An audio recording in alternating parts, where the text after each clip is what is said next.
नमस्कार, आप देख रहे हैं एमपी न्यूज और मैं हूं आपके साथ साक्षी जैन। अयोध्या में बन रहे भव्य राम मंदिर की प्राण प्रतिष्ठा 22 जनवरी को होनी है। इसकी तैयारियां जोरों शोरों से जारी है। राम मंदिर प्राण प्रतिष्ठा की रूपरेखा तय हो चुकी है।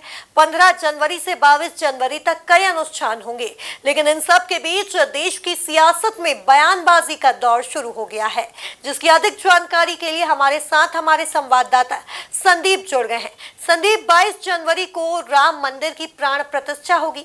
भाजपा और कांग्रेस की क्या तैयारी है और दोनों ही राजनीतिक पार्टियों में क्या माहौल देखने को मिल रहा है इस वक्त? देखिए, मैं आपको बता दूं कि सैकड़ों वर्षों की जो तपस्या थी तमाम हिंदू लोगों की, वो अब 22 जनवरी को पूरी होने जा रही है। और 22 जनवरी को ये वो दिन होगा जब भारतीय जनता पार्टी राम मंदिर के जिस एजेंडे को लेकर आगे बढ़ी थी वो लगभग पूरा करती हुई हमको नजर आएगी।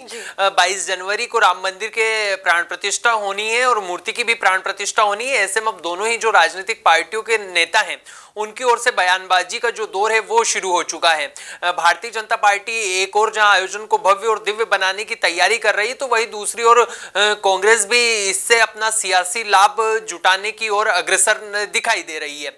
अगर दोनों ही राजनीतिक पार्टियों की इस वक्त की माहौल की हम बात करें तो भारतीय जनता पार्टी के प्रधानमंत्री नरेंद्र मोदी की बात कर ले या फिर तमाम अन्य नेताओं की हम बात कर ले, वो लगातार अलग अलग आयोजनों में इन दिनों शिरकत कर रहे हैं। और 22 जनवरी के दिन एक बार फिर पूरे देश में वो दीपावली मनाने की एक तैयारी को जोर देते हुए हमको इस वक्त दिखाई दे रहे हैं।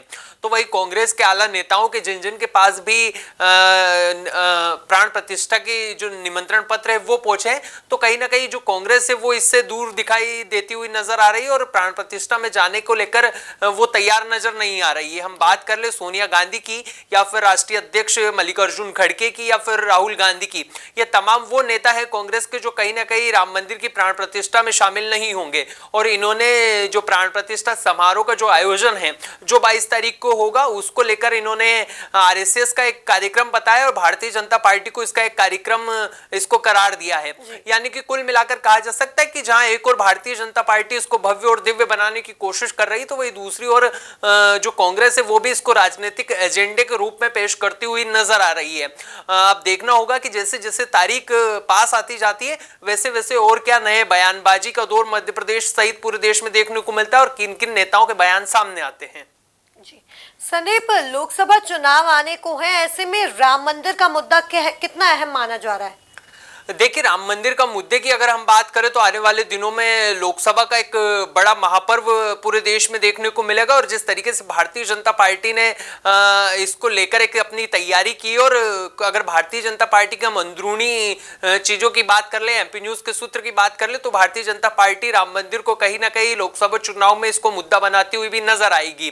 भारतीय जनता पार्टी ने खुद राम को एक एजेंडा बनाकर तमाम लोकसभा के चुनाव में पेश किया और इस वक्त भी वही देखने को मिल रहा है। आने वाले लोकसभा चुनाव में भारतीय जनता पार्टी एक बार फिर राम को मद्देनजर अपना पूरा काम करेगी। आर का मतलब वो तमाम आरएसएस के जितने भी कार्यकर्ता हैं उनको लेकर आगे बढ़ती हुई नजर आएगी। तो वही ऐसे वो अयोध्या के जो मुद्दा है उसको लेकर चुनावी कैंपेन को आगे बढ़ाती हुई नजर आएगी। तो वही एम में वो मुसलमानों के साथ साथ महिलाओं को अग्रसर और अगली पंक्ति में कैसे लाकर खड़ा कर दिया जाए और कैसे उन महिलाओं को रोजगार के साथ साथ अन्य संसाधन की जो आवश्यकता है उसको पूरा किया जाए, इसको लेकर काम करती हुई हमको दिखाई देगी। यानी कि कुल मिलाकर कहा जा सकता है कि भारतीय जनता पार्टी ने राम के सहारे ही तीसरी अपनी जो हैट्रिक है लोकसभा चुनाव में उसको लगाने की तैयारी शुरू कर दी है। तो वही अगर हम कांग्रेस की बात कर ले तो कांग्रेस अभी सीट शेयरिंग जो इंडिया गठबंधन है उसमें उलझी हुई हमको दिखाई दे रही है। लेकिन इसके बाद भी कहीं ना कहीं हम यह कह सकते हैं कि जो कांग्रेस है वो कहीं ना कहीं हमको सॉफ्ट हिंदुत्व की ओर आगे और अग्रसर दिखाई दे रही है। और आने वाले दिनों में कांग्रेस कहीं ना कहीं हमको सॉफ्ट हिंदुत्व के साथ साथ अन्य ऐसे आयोजन आयोजित कर सकती है जो कहीं ना कहीं हिंदुत्व को कांग्रेस से कनेक्ट करते और उसका चुनावी फायदा कहीं ना कहीं कांग्रेस को लोकसभा चुनाव में मिलता हुआ नजर आए। और इसको लेकर जो कांग्रेस है वो भी धीरे धीरे अपनी कैंपेनिंग आगे बढ़ाती हुई हमको इस वक्त दिखाई दे रही है।